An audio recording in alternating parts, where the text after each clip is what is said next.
guys, did you know that you're always trying to prove a point as a man? Why? What point is it anyway? Have you ever wondered why you are a man? What's your reason for being a man? Join us every Friday at 9 p.m. on Family Television with me, your host Byron, Zack and Gideon. And we'll be streaming live on all our social media platforms, Facebook, Twitter, and Instagram, even YouTube. See you then.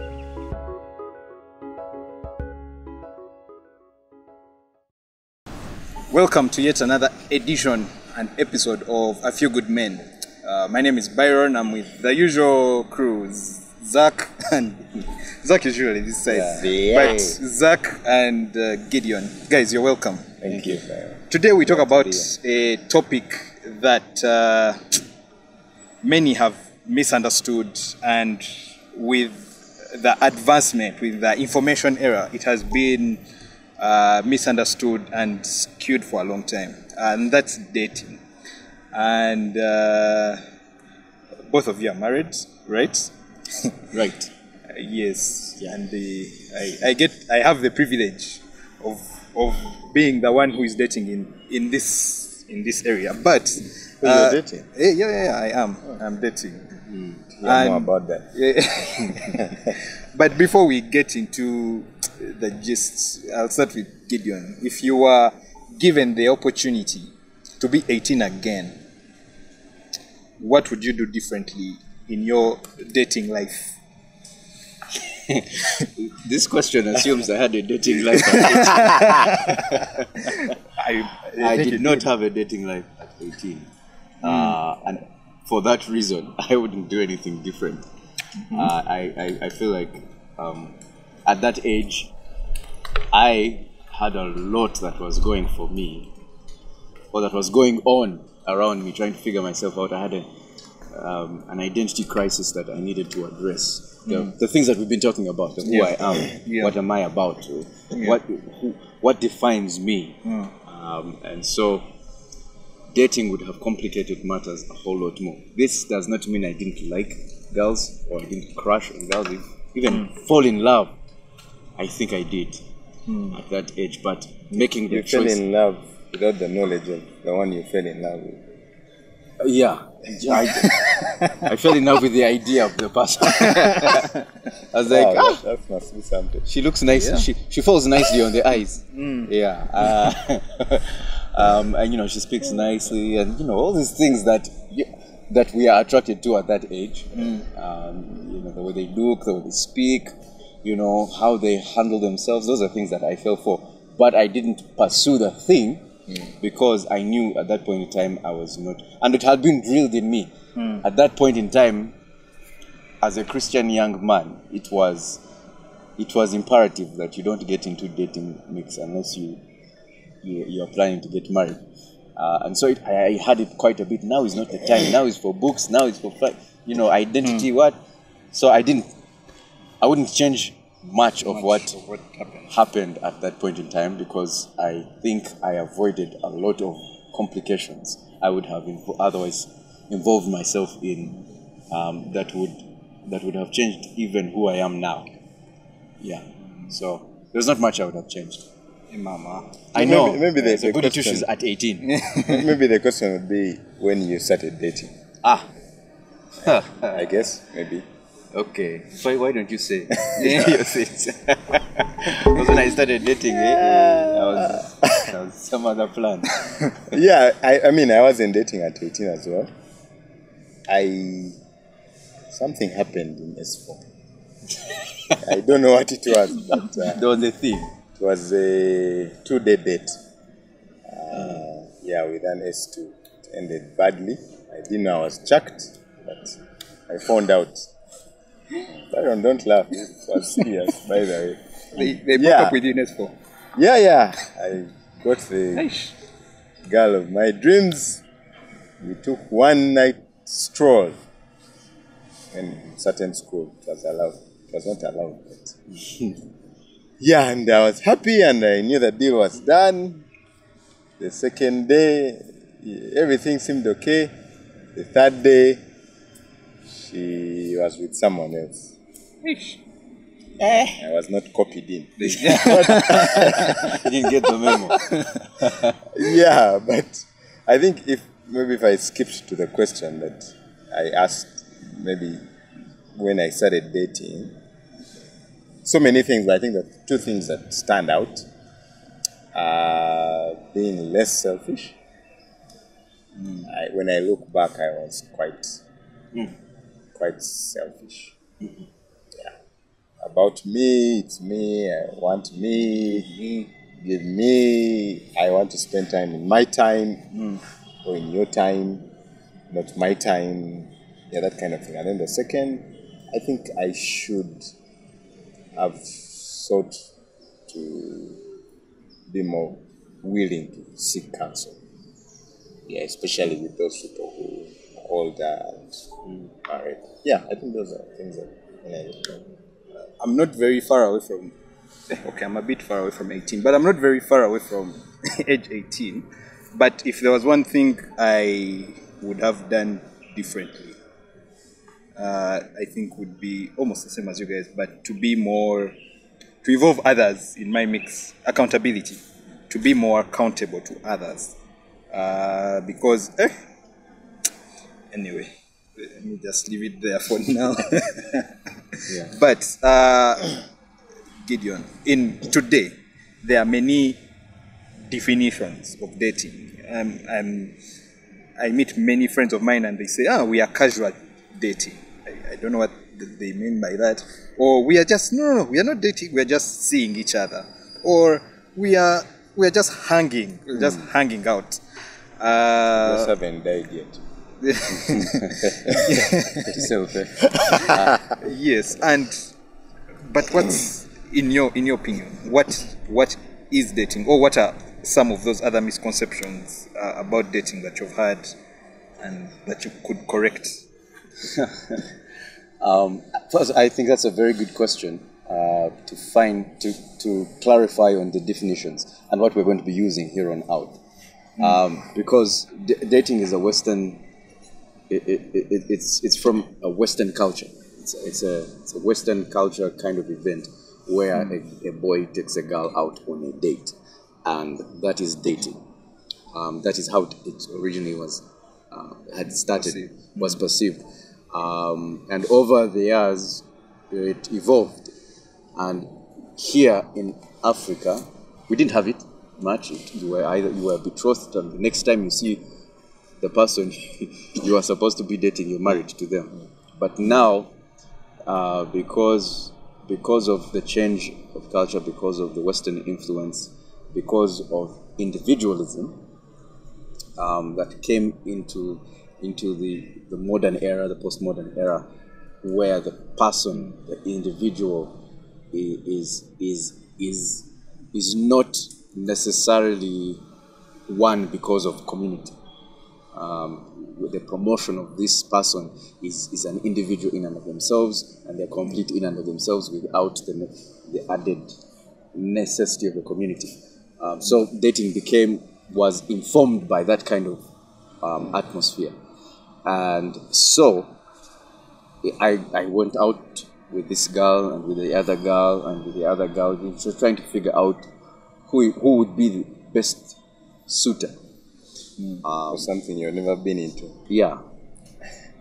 Now, when it comes to the Christian men or the Christian community, dating became more than just going on dates. It became being in a relationship.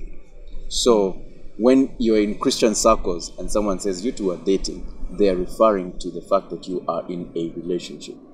Now, there will be some people who are more informed about it who will say we are just dating. The casual dating, when you have to add those words, it's really saying we're going on these two dates. We're still trying to... We are figuring out if we like each other.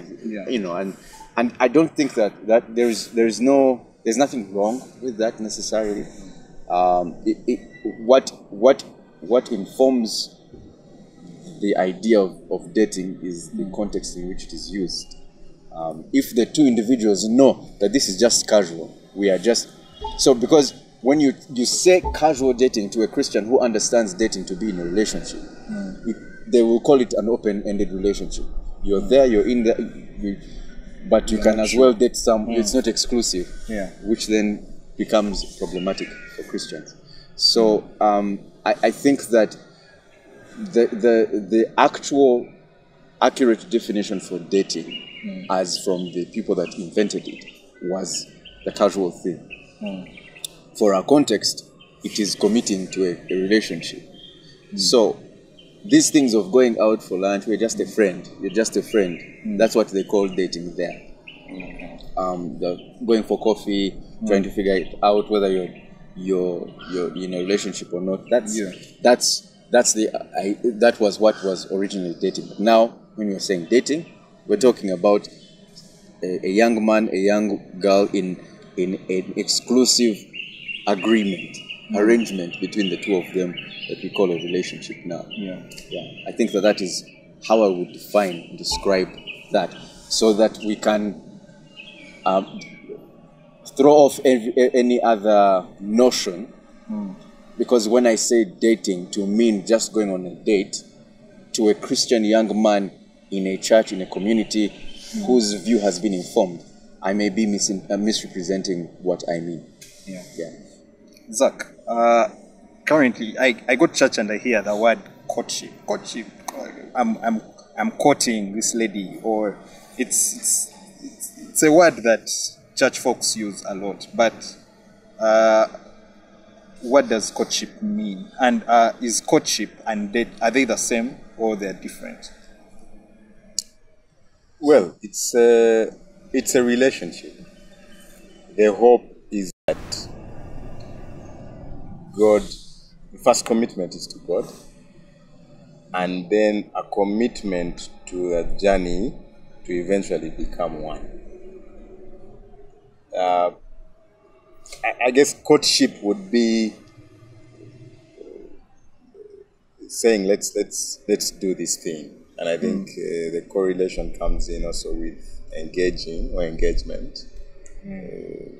So I like when you put the ring, as they say, on it, and you come to Gideon and say November 25th. So there's this site. The assumption is that there's no more going back when you engaged. Though I think I like what Gideon is saying, that the attitude with which we come with this, even right from dating, and I don't think they should maybe specifically be broken down or separated, but the process, it should be that, I am serious about this one because God has called me to this, and I hope that you also look at it from that perspective, and then we give ourselves to God to help us to walk with each other, fulfilling all the other things, purity, still being open to the accountability of community and fellowship, and so it's that I think that's a journey that eventually ends up into marriage. Me, the term I like using is we are walking together towards marriage. That's usually what when people ask me, "Hey, Byron, are you dating?" I'm like, well, I'm walking with someone towards marriage. Yes, I usually want to run away from the word dating. But why? Why do I want to run away? I would prefer the word courtship. Feels unserious. It feels unserious. It feels like it's like high school. I'm the one asking the question. But this concept of dating, maybe Gideon, is it biblical? The concept of two people deciding to be in a relationship towards marriage, is it biblical? Has God talked about it anywhere in the Bible?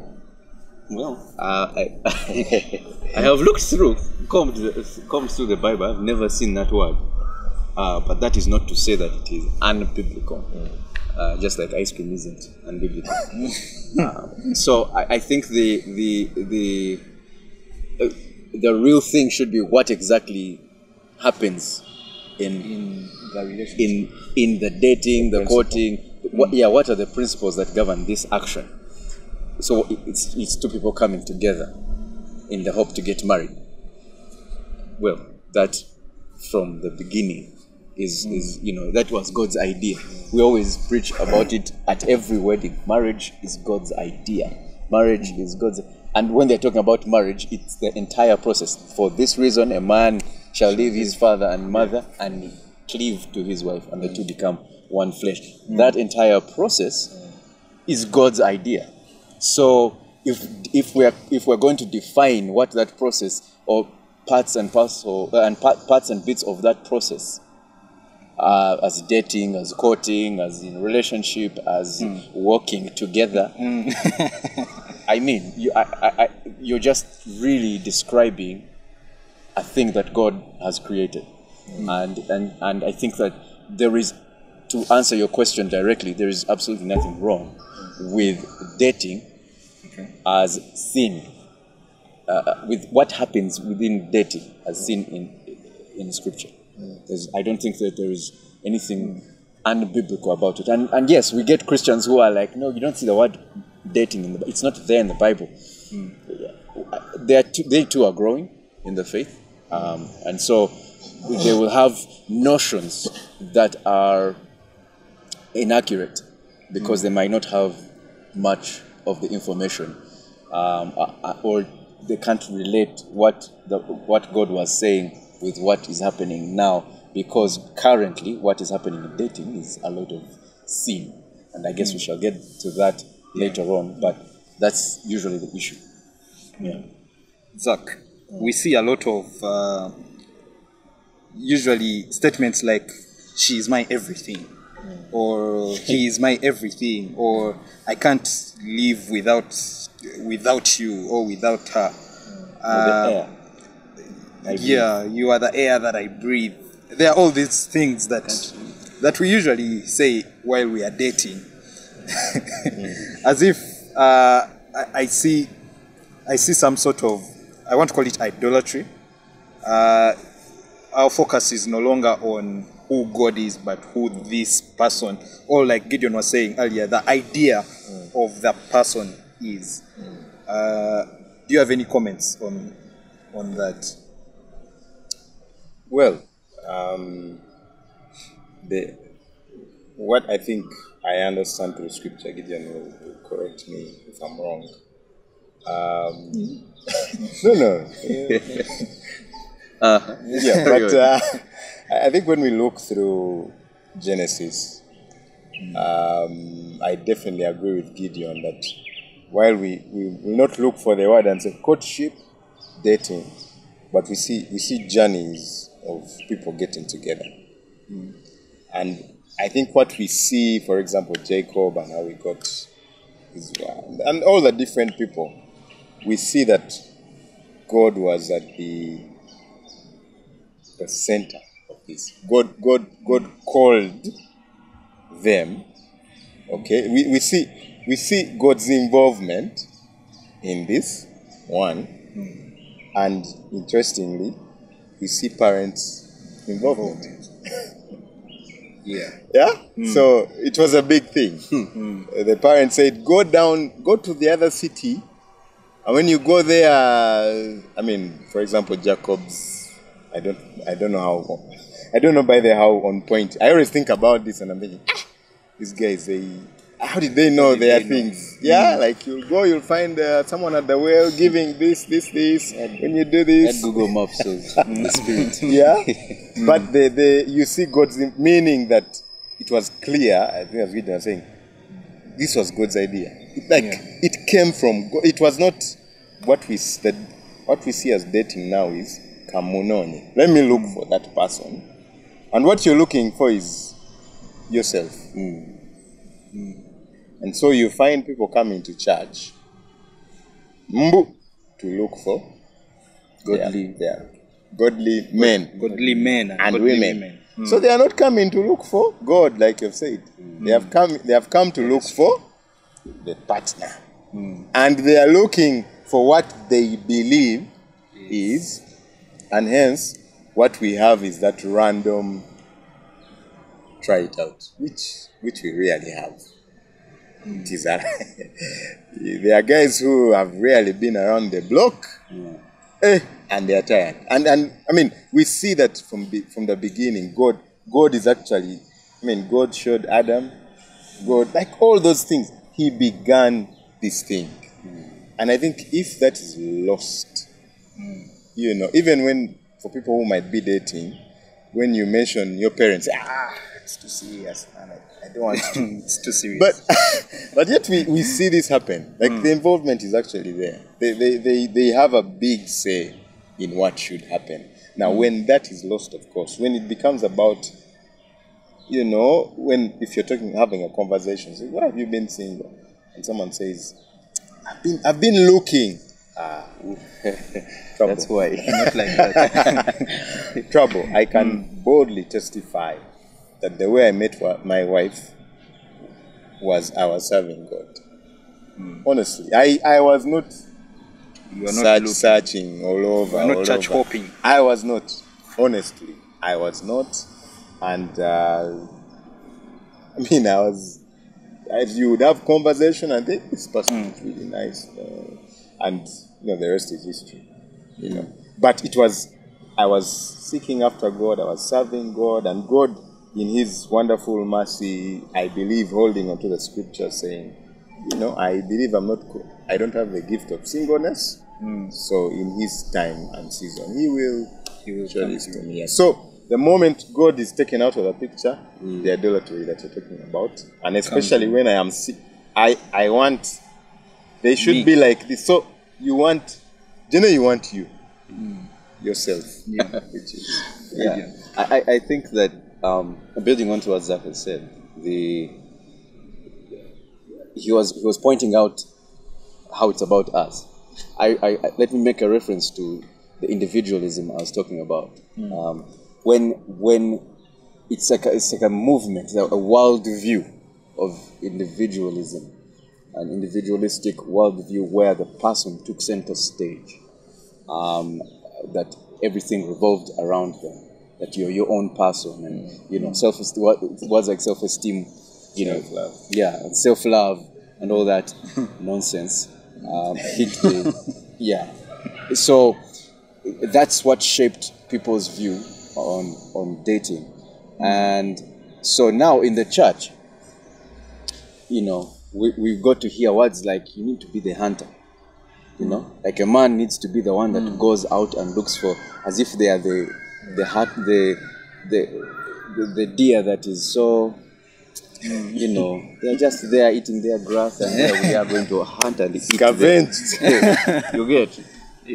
And that was the imagery that we grew up with. I grew up knowing that a man is supposed to go and hunt, and even the ladies were pushing for that. They were saying, you know, you can't just be there hanging around and then expect us to be in a just be there. No, you sacrifice. Yeah, you need to pursue me. Those words. Look for me. Look for me. Till you Pursue find me until you find me. Or in the hope you'll find me. Yeah, now for me, I'm going to go and pursue her and find her. For who? For me. So we are in this thing for us. For ourselves. We're looking out for ourselves. And when that is the case, the idea is no longer God's. It's now our idea that this is what we have not consulted, we have not looked. Usually what we do is, after we have found the deer, we are like, Lord, come and bless. Come and bless what I have now. Your sacrifice. Yeah. Come and bless. Yeah. Now we Isn't it supposed to be the other way around? First consult God, and then and I don't like using the word consult. God is not. He's not like a consultant. You just go to the office and be like, so what do you think about? Thank you for your consultation. I will take it into consideration. No. If He is Lord and Master, then His word goes. You don't do anything until He has said. And so when He's talking about, He was in ministry, He was doing His own, He was doing the Father's business. He was on about doing His Father's business. And that's how God brought Jacqueline into His life. He orchestrated all the events that led the two of them together. because God is wise. If we are walking in obedience to Him, if we are serving Him, He will lead us to the ones that He and I need to be careful. I know there are many people who don't believe in the one, but the concept of the one can be seen in either two ways. Either we look at it through God's eyes, or we look at it through our own. If it is through our own eyes that we are looking for the one, then things like the spark, things like the physical body, things like, how does she speak, how do we connect, all those things will matter more than God's idea. Yeah. Now, that's not to say that they don't matter. It's just that they will matter more than God. They will become the idol. They will become the rudder that we are using to find the woman when it is actually God's idea. And the other thing, or if we are looking through God's eyes, we know that God is omniscient. In other words, He knows everything about us from the beginning to the end, and the kind of person, all possibilities of the women that we can be a part of, and He knows who is best for us. Therefore, let me trust Him to give me the one. Cool. Let's go for a short commercial break. We'll be back with more. This is Family TV.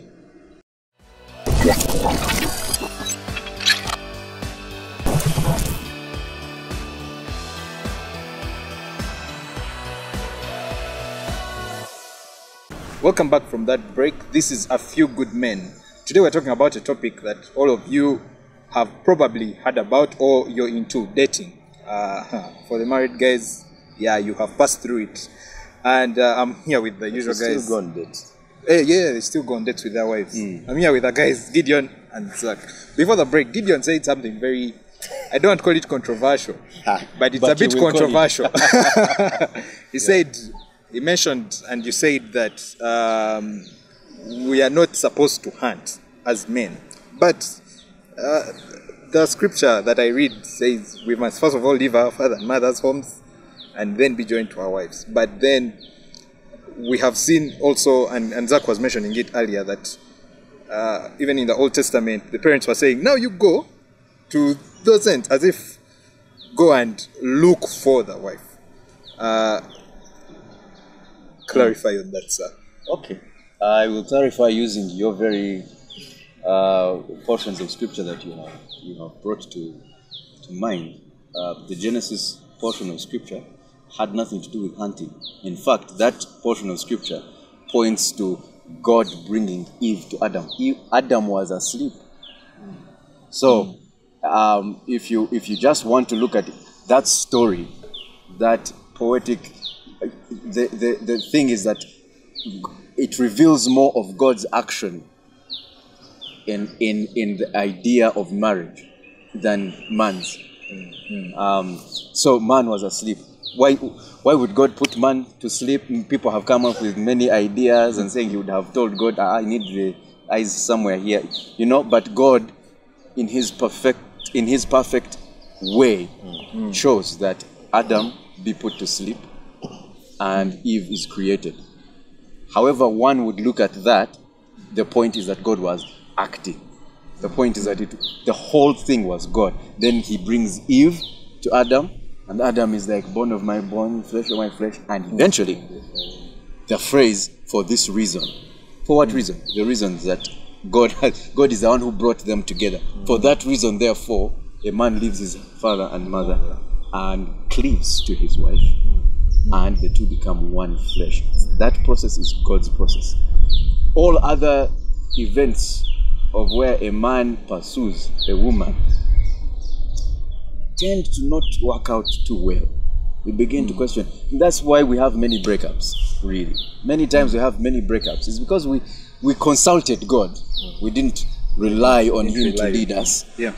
And I've said many, not all. I guess there could be some. I haven't come across any, but there could be somewhere God has led you into a slaughterhouse for you to learn a few things in that slaughterhouse. But the point that I'm trying to make is that many breakups, many people's hearts are broken in relationships of this nature because they consulted God and wanted God to say the things they wanted to hear. And so they really didn't hear God. the whole idea of patience, the whole idea of waiting on God, of having God lead the right woman to you, has been ostracized, it has been abused, it has been insulted, because it's as if they're saying you're lazy, you're not a man, you're weak, you're not chasing after this, you don't have the balls to do this, you're afraid. And so when you tell men that all their life, they will want to act on the thing. They will want to become hunters, and they will go and look around, and then they hunt. They get something they thought was a deer, and they realize it was a warthog, and then you get. And then they have to. I'm like, this not. I thought I had God right, but this is not it. All sense not the right church. All sense is not the right church. Yeah, I'm going to go and look for someone else somewhere. And then it has even spread even in marriage. There are some people who are married and realize that the person that they are married to was not God's idea. I mean, it really, even if they realize that it was not God's idea, you made a commitment to this woman. So there are other complications. The reasons why they may realize it was not God's idea might be because what led them in the marriage was selfishness, complete selfishness. And now that they are seeking God, they can't but realize that this was a wrong idea. And they have to deal with the consequences there. So to be quite frank with you, I think that the whole idea of us as men hunting for the women, especially we men who are Christians, we have lost the essence of God being at work. Because when we are pursuing a woman, we are the ones working. And we are the ones at the center. We are the ones going to make the choice. We are the ones. And so our view of God, our honor of God, our awe of who He is lost on us because we're trying to do things our way. The same old adage that Adam did and Eve, because for them they wanted to be like God when God had already created them in His image. Yeah. Powerful stuff. Hi. Zach. Like him, I like to Zach, when we go to church, we hear things like men are leaders in all spheres, and we hear things like submission, and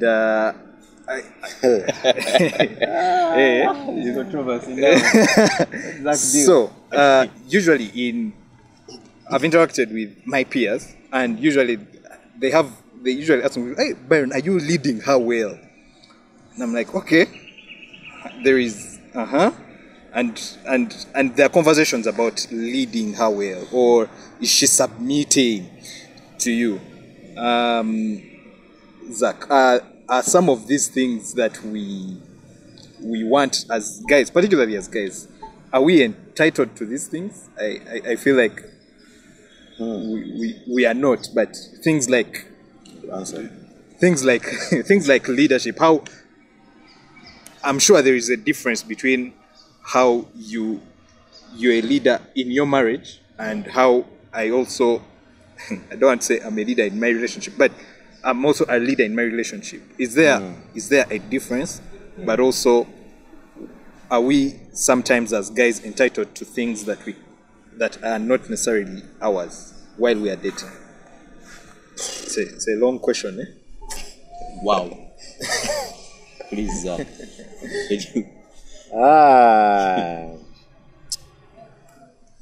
don't even know where to start from. Okay. As if roles.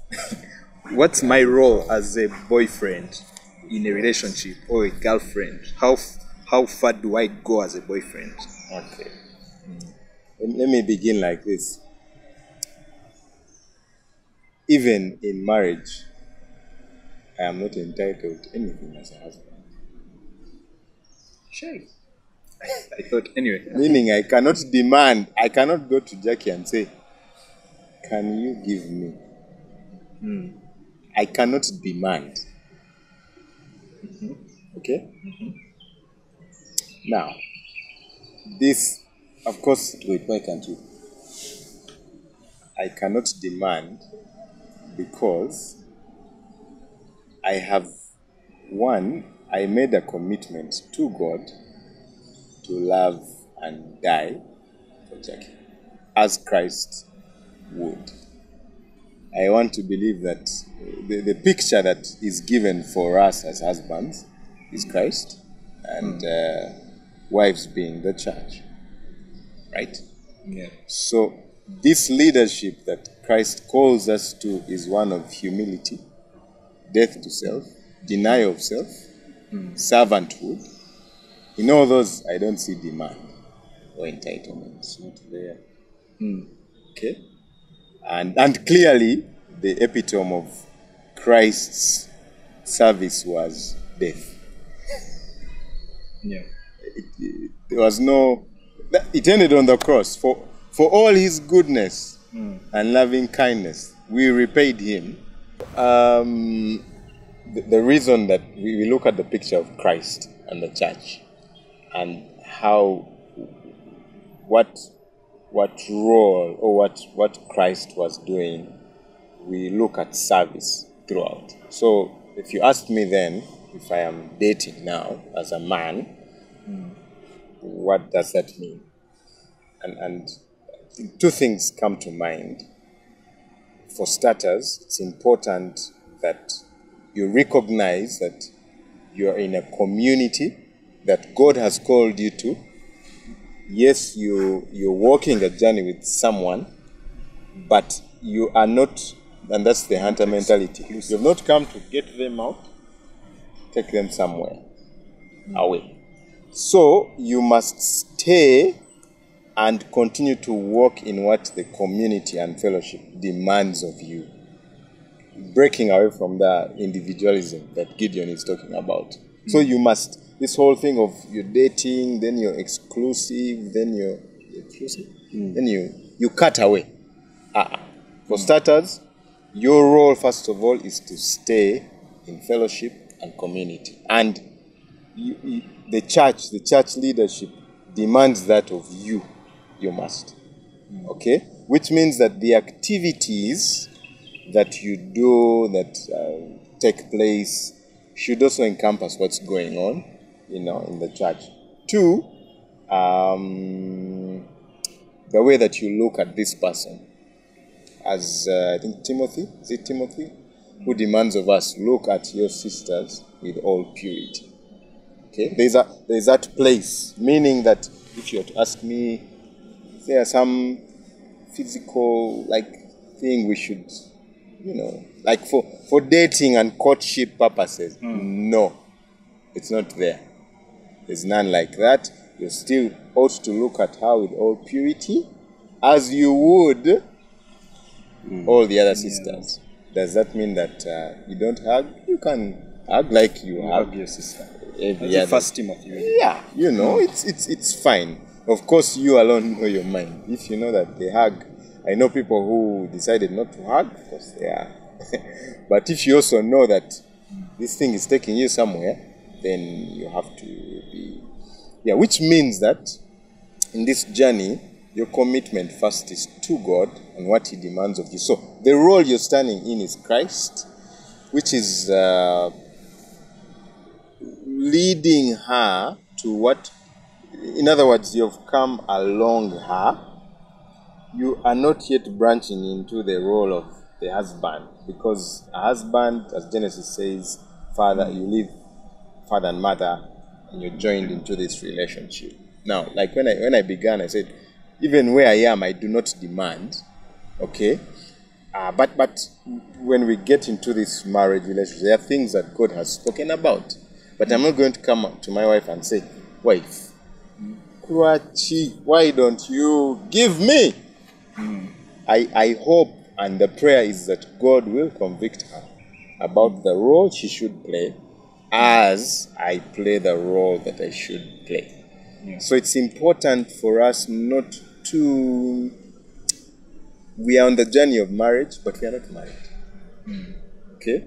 So the biggest way we can find our footing and purpose, roles for a boyfriend or a girlfriend, must be in the place of community, church, and fellowship. Does this mean don't go on dates? No, it doesn't mean. Does it mean don't do fun things together? No, don't. But you still have the accountability of the whole church. When you get married, it is clear you are allowed that you can become inclusive, but still you have a role even in marriage that still is open to the church. I hope that kind of gives clarity. But Gideon, usually guys get into relationships expecting to get some things out of those relationships. And not because they know they are wrong. I want to think that sometimes they just know that this is what I should expect when I'm in a relationship with Lady X or Lady Y. And one of those things I think is when I call you, answer. Or when we are on dates, you have time for me and me alone. and you pay the bill. And I have to pay the bill. If I'm on a date with you, I am the guy, I pay the bill. If my babe asks me for some money, I provide. Are some of these expectations necessary, or are they right? Biblical. Are they biblical to have these expectations? So, see, now that question complicates the answer, because now you've used the word biblical, which so let me to kick it off, and I usually share this with people that are planning to get married. The word expectations has connotations, has negative connotations. And why do I say that? Especially in view of the Bible. The expectations that one has breed demand. That if I expect this of you and you don't fulfill it, there will be a reaction that expresses a demand from that.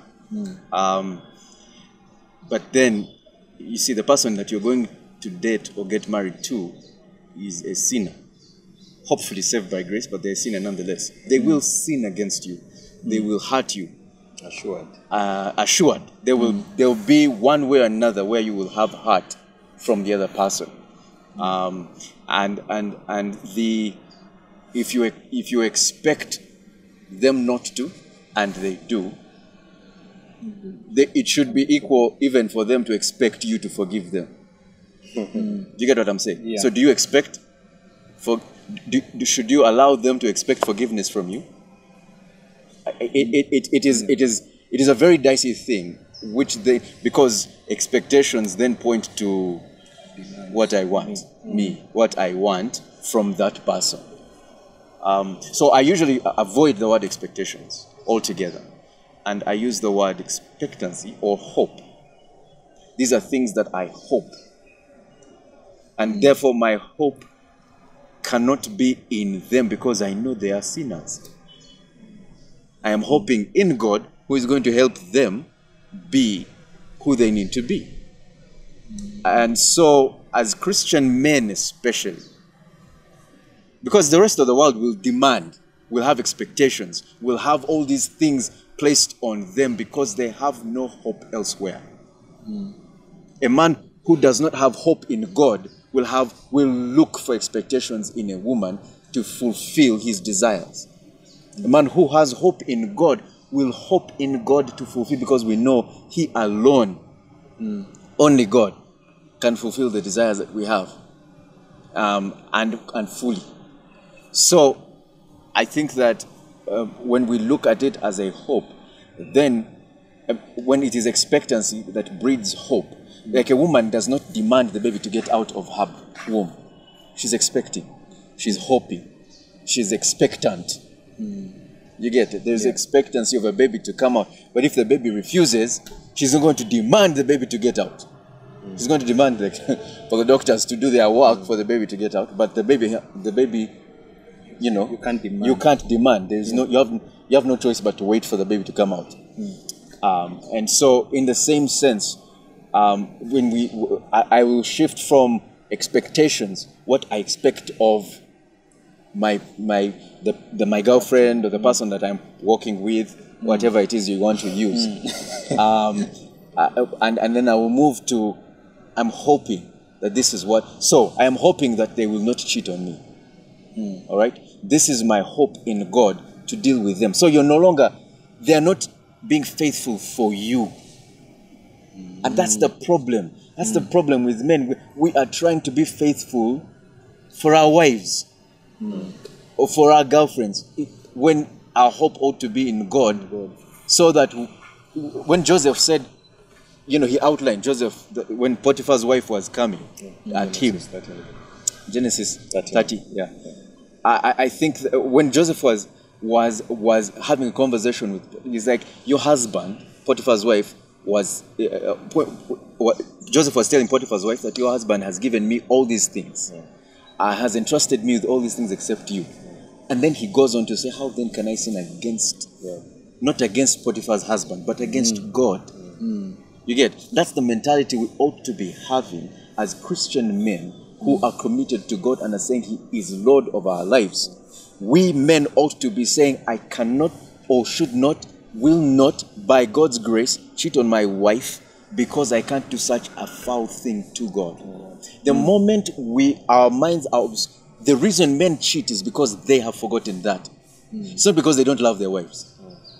Most times, these men they are head over heels in love with their wives, but can no longer say the same thing about God.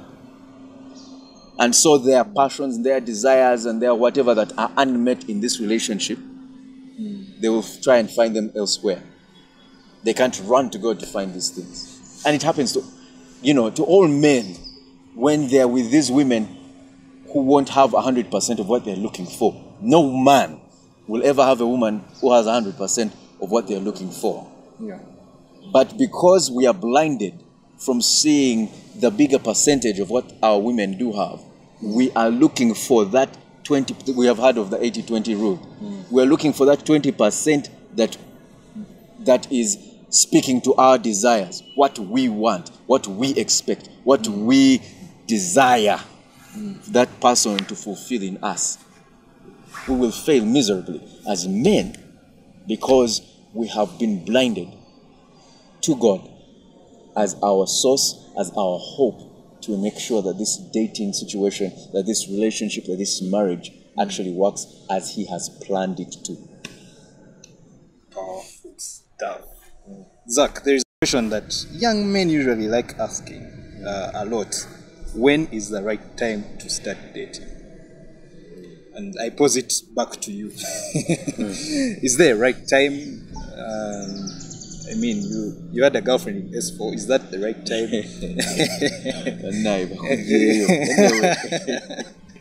So, Zack.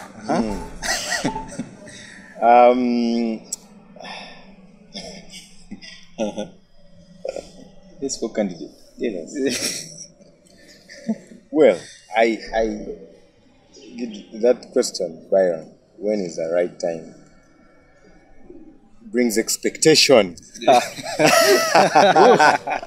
Well done, sir. Yeah. It has not been revealed to you by flesh and blood. Yeah. Man, no guy. Yeah. Yeah, and yet I want to think that probably as you ask that question, the better question to ask should probably be, am I ready to be a godly husband? A godly husband, not a godly boyfriend. A godly husband. You're not dealing with boyfriends here. But you're dating. Godly husband. Yeah. Which would mean that as you think about when is the right time,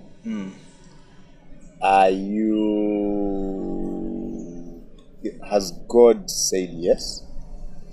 As Gideon. And not that I brought my plans and I told God about it. Has God said yes? Is there a peace? And people ask, but how does God say yes? Well, if you go to your church leaders, if you friends parents, that have parents, as godly I'm parents. coming to the parents part, that community that knows both of you, okay, And I mean, there's a gentleman that, yeah, we all know, but he always comes with, I found the one. When you begin to ask, who is she? He will describe all his good things, but he won't say the name. And he knows when you say the name, when he says the name, you'll be like, that might be in your mind, I think. I don't know. So he's tired of hearing that, but he has this perfect picture, and yet he's not entirely walking the truth. Then the parents, I mean, we talked about, they should be involved. When you come to your parents and say, Daddy, Mommy, I think I have found the person and we are ready. But your parents won't be like, that is so funny. Yeah? All those are indicators, yeah. But that place, and of course, not necessarily that, as has been said, maybe this is a topic for another time, that you need to be earning, I don't know how much to, and you see, that's the thing. That is what is holding people captive. They want a certain paycheck because they are looking, they if I have this money, then now I can't. Then I can't. Anyway, keep waiting, friends.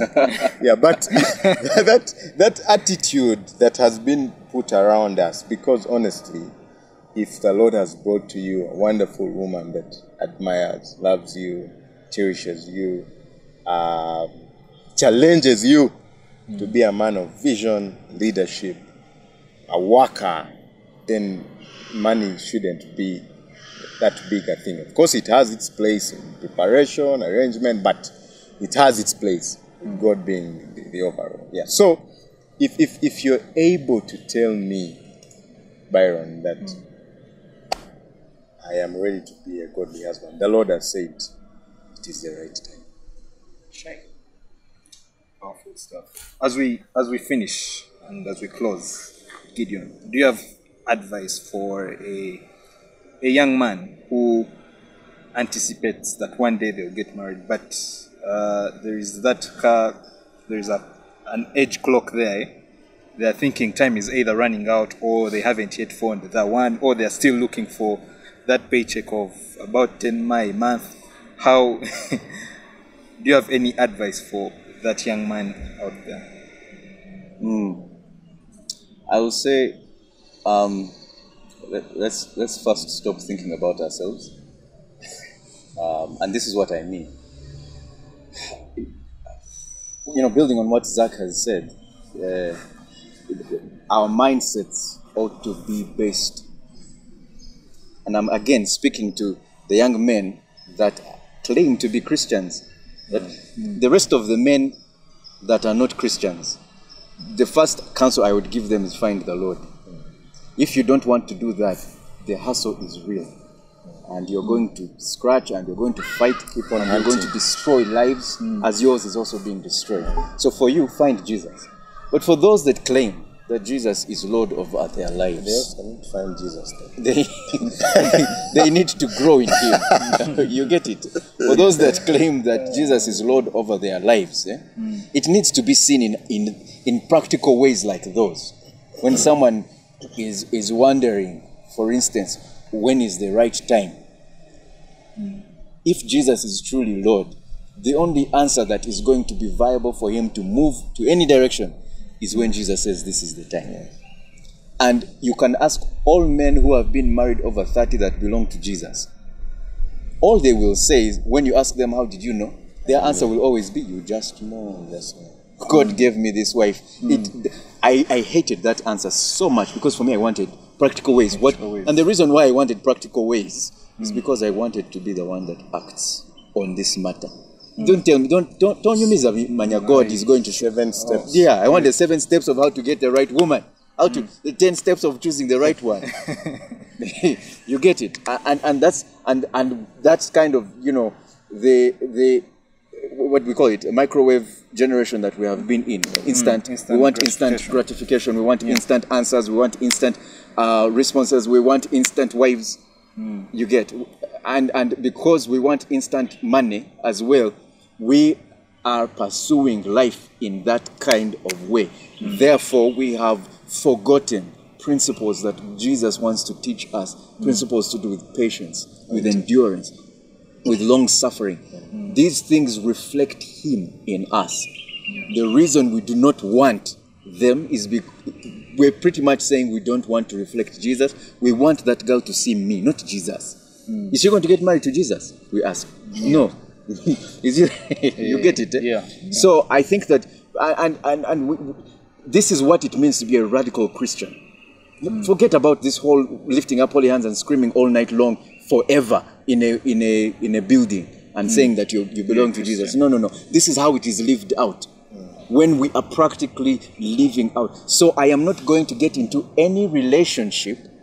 I'm not going to get into any relationship that where I'm going to be a potential danger to the lady, because I don't know yet whether this is God's thing, and I have been moved by my own feelings, by my own desires, by the looks that she has, and eventually I'm going to say, no, I thought God had sent you, but you're really not the one.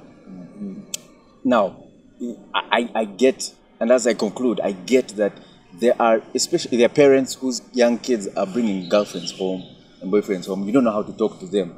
It is a process, nonetheless. But the truth is that if you, as a parent, as a father especially, if you as a young man are you are uncertain about what is going on in your children or in your own life, run to Jesus. He is the only way that you can find these answers. And the practicality of going to someone who knows the Lord, of going into finding counsel, being in community that encourages you to be the person that reflects Jesus, will give you answers in your dating life, in your relationship, in your marriage.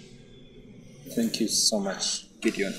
I'm afraid that's all the time we had today. Very intense. I think we need to have a part 2 of this. But do let us know, if you're watching us on YouTube, do let us know what other topics you want us to discuss. But also, feel free to catch us every Friday at 9 p.m. only on Family TV. See you next week.